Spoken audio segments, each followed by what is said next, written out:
A good sounding mix will make a good sounding CD. A good sounding mix will make a good sounding MP3. You'll know it's an MP3, but it'll sound good, you know, within that context. Sorry. Well, you know, but see, here's another thing that which I'm from the creative world. You know, like as far as I'm concerned, these guys, man, they're on two different planets for me, man.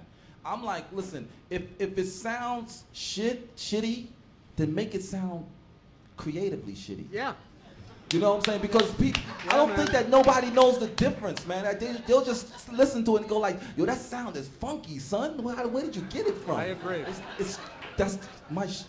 I got terrible mics, you know. It doesn't matter. I agree. Let's take a couple more questions. That gentleman in the white shirt right there. Any comments on DVD audio and SACD regarding sound, and also future like Blu-ray or HD DVD? Comments on regarding DVD audio, audio quality. Thanks. DVD, SADC, and SACD and feature technologies, Blu-ray, etc. I hate to say it, high definition audio. You know, I really do. I mean, it's you know, in a way it's too bad. It's sort of like saying, well, you can only paint paintings now with the 59-cent watercolors from the 5 and dime store. But really, the whole thing about multi-channel high-def audio that the business was going towards 5-6 years ago, Kevin, I think you'll bear this out. It doesn't really matter anymore. Their timing could not have been worse. That doesn't mean that it doesn't exist, though.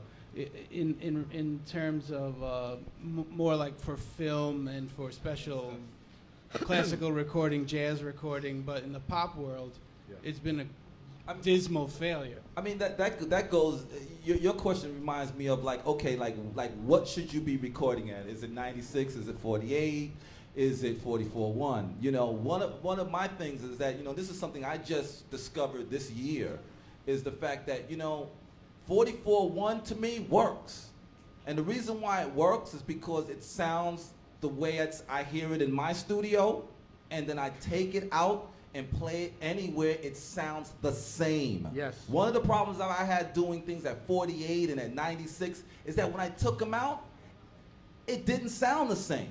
For some reason, I don't know about what the algorithms, and I don't know about the...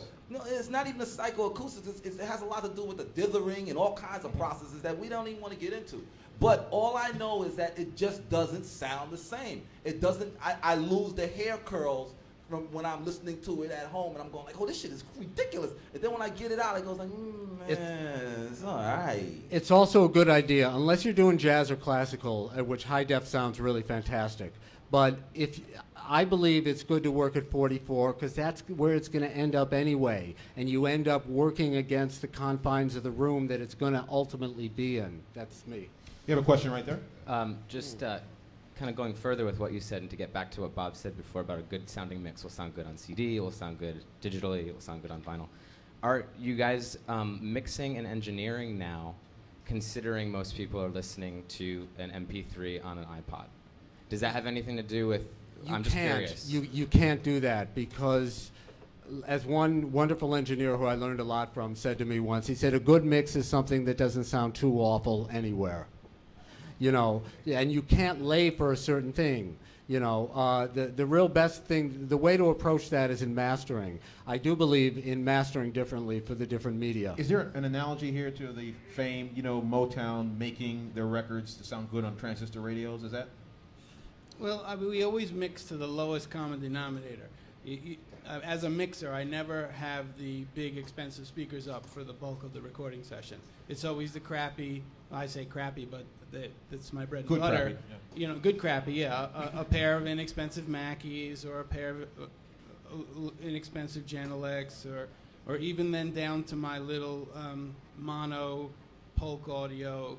You always go for the lowest common denominator. You mix for that, because nobody's got 75,000. Well, maybe in this store you'll find a few people, but nobody's got those mega systems that are tri-amped and everything, you know, especially in New York City, you know. So that gentleman over there in the blue shirt. Get the brother with the camera. Let's just keep the questions going. Yeah. Am I missing? Okay, we got time. Yeah.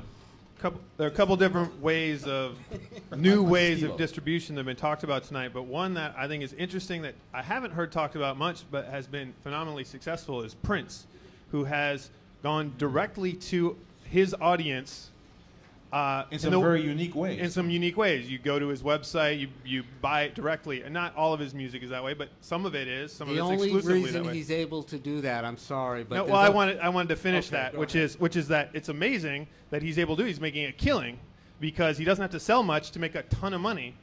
But to get where you're going, he got famous the old way, But my question is, is there some path that we can see to getting to something like that? Maybe it's not superstar, maybe it's good, without first having done Purple Rain or whatever. Does it make sense for people to give away an album with each ticket bought at their concert? If you're not Prince. Well, here's one thing. I'm listening to a lot of dubstep.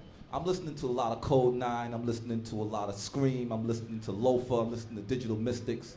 And these guys, are getting known the old-fashioned way, but through the new digital medium. And it's a beauty because what they decide to do, they're doing a music that's way off the charts. All right, it's in another stratosphere. So thus everybody has to go, okay, what's that? And I think that the beauty about now no is that confuse it with anything else. Exactly. Now the time to get ultra creative.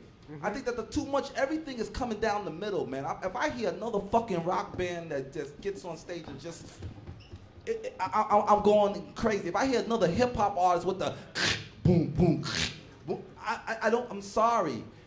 Everything is becoming myopic. It's all becoming the same thing. So I think that we have to now try some new vibrations. So this technology offers us a reason even to get broader and to just go with our dreams even. Like if we're going to make things, just go with what's in your head. But that's always been the case. That's what it's supposed to be. It's not supposed to be about getting rich and famous. It's supposed to be about realizing your musical dreams.